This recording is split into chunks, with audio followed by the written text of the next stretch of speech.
On clique dessus tous les jours, sans vraiment y réfléchir. L'icône de notre navigateur web. Et pourtant, ce simple geste, ce n'est pas anodin du tout. Ça en dit long sur notre vision d'Internet. Parce que, soyons clairs, tous les navigateurs ne se valent pas.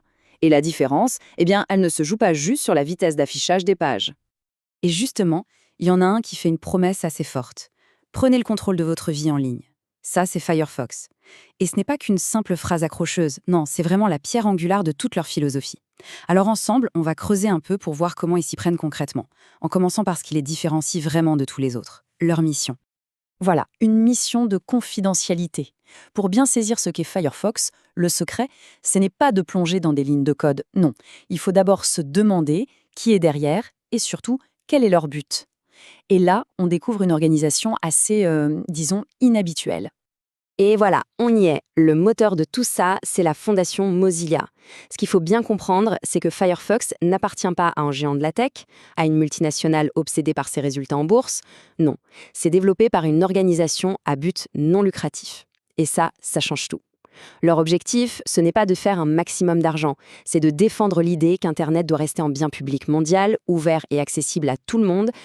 D'ailleurs, il y a cette phrase sur leur site qui résume parfaitement l'esprit. Aucun milliardaire aux commandes depuis plus de 20 ans. C'est clair, non? Ça veut dire que les grandes orientations du projet ne sont pas prises pour faire plaisir à des annonceurs ou pour trouver de nouvelles façons de monétiser nos données. Ce qui guide les choix, c'est la mission. C'est tout. Le projet est là pour servir les gens qui l'utilisent, pas des actionnaires. Bon, on va être honnête, si on jette un œil aux parts de marché, Firefox n'est pas leader. On le voit bien. Mais attention, ce chiffre, un peu moins de 3%, il ne faut pas le voir comme un échec. Au contraire, c'est la preuve que des millions et des millions de personnes font un choix conscient. Le choix de ne pas prendre le navigateur préinstallé et de soutenir une autre idée du web. Et cette communauté, elle est immense. Ce n'est pas juste les gens qui l'utilisent. Il y a plus de 5000 contributeurs bénévoles, partout dans le monde, qui participent au code. C'est ça la magie de l'open source. N'importe qui peut aller voir comment c'est fait, proposer une correction, une amélioration. Ça veut dire qu'il n'y a rien à cacher. C'est une transparence totale. Bon, la philosophie, les grandes idées, c'est bien beau. Mais concrètement, dans notre usage de tous les jours, ça donne quoi? Comment est-ce que cette mission se traduit en fonctionnalités qui nous protègent vraiment? Parce que les beaux discours, c'est une chose, mais des outils qui marchent, c'est encore mieux. Alors la question, c'est comment on fait pour reprendre le contrôle? Eh bien, Firefox nous donne quelques outils plutôt efficaces pour y arriver.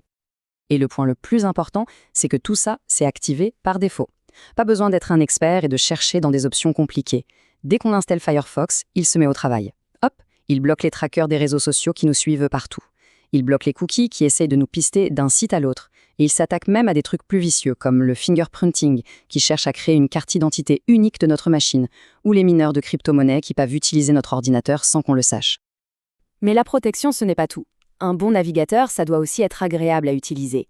Et là-dessus, Firefox a de bonnes idées. Par exemple, le mode lecture. D'un clic, une page web pleine de pubs et de distractions se transforme en article propre et lisible. Il y a aussi des outils pour mieux gérer ses onglets, pour éviter de se retrouver avec 50 onglets ouverts sans savoir pourquoi.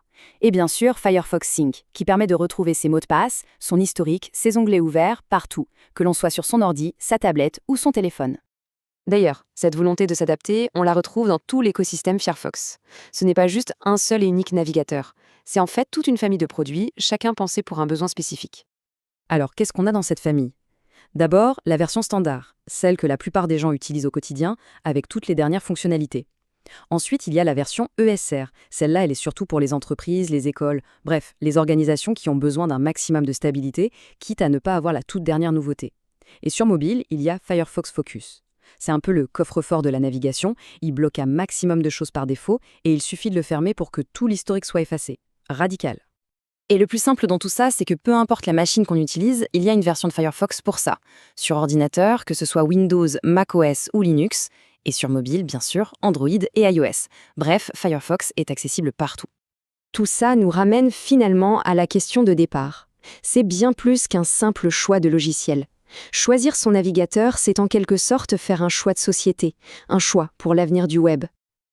En fait, on se retrouve face à deux visions d'Internet qui sont totalement opposées. D'un côté, il y a l'approche de Firefox et Mozilla, le web est un bien commun qu'il faut protéger, et le tout est porté par une fondation à but non lucratif. Et de l'autre, eh bien, il y a les principaux concurrents. Pour eux, le web est avant tout un marché, et le produit, bien souvent, c'est nous, ce sont nos données. Et cette promesse de sécurité, ce ne sont pas que des mots.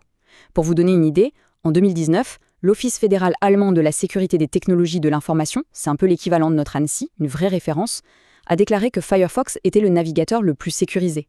Quand une agence gouvernementale aussi sérieuse affirme ça, ça pèse dans la balance, forcément. Finalement, la vraie question, c'est celle-là. Quel est le web que l'on a envie de construire pour demain? Est-ce qu'on veut d'un web de plus en plus centralisé, où nos informations personnelles sont une marchandise, ou est-ce qu'on préfère un web ouvert qui respecte notre vie privée? Chaque fois qu'on lance son navigateur, sans même s'en rendre compte, on vote pour l'un ou pour l'autre. Le choix nous appartient.